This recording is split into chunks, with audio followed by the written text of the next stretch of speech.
another example of buying some altcoins on Binance, because the 400 that I was going to put into an opportunity to generate yield in the Gains network, on the Arbitrum chain in the GDI pool.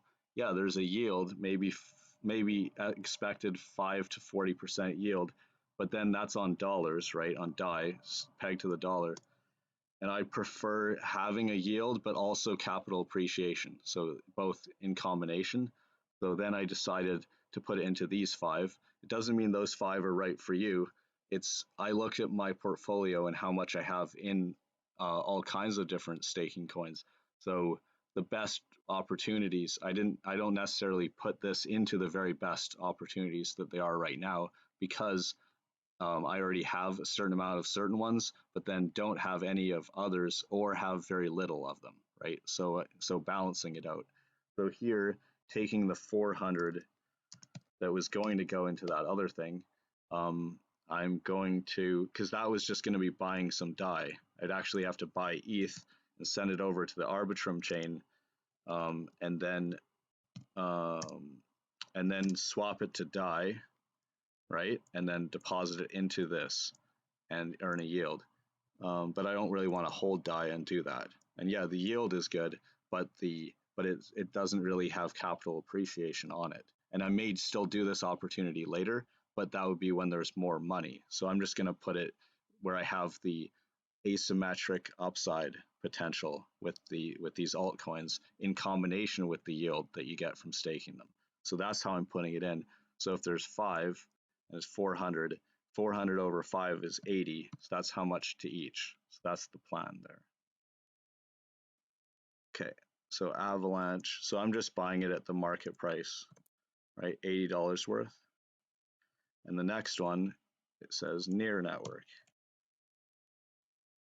Okay, it's the same. This is the same process every time. Once you've decided what you're putting it into, but if you want to buy it at the best prices, you have to follow the markets, right? Here, I'm just buying it at the current price. If you place at a certain, if you like say, oh, okay, maybe like here, you can place it at that. That's like 2.015, right?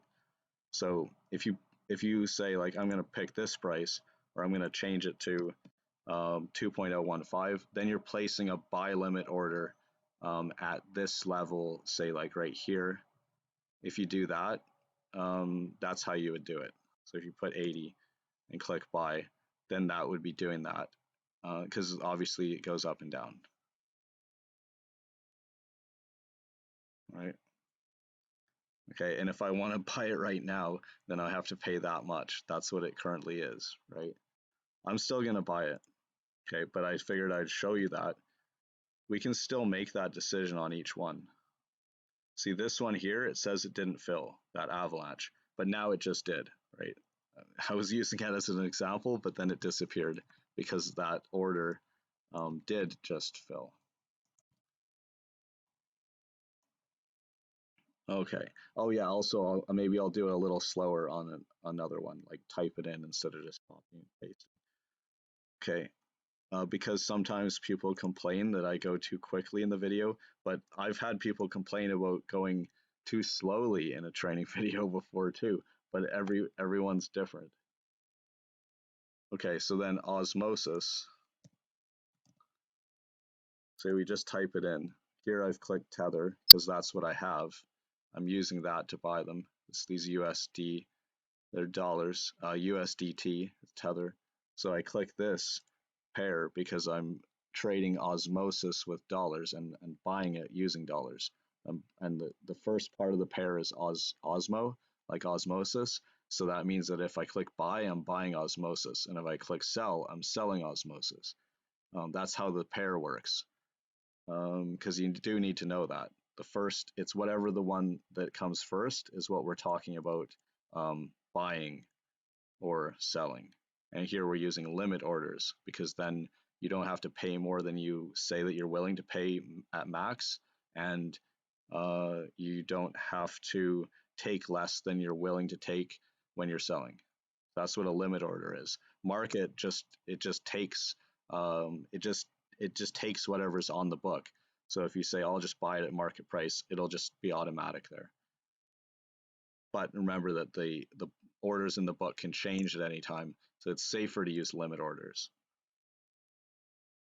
right? Which is what I'm doing here.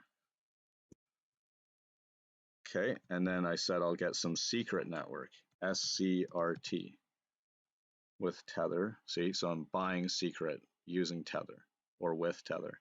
And now there's $80.61.5 left, right? So now I'll say buy that with 100% of what's left here. So there, that's this. And then it placed the order and it filled it. It placed it and then it filled it, and then that's done. And notice there's no USDT left because it's 0.05 cents, and there's no orders, so it's all finished. That's it. That was another example. Hope it helps.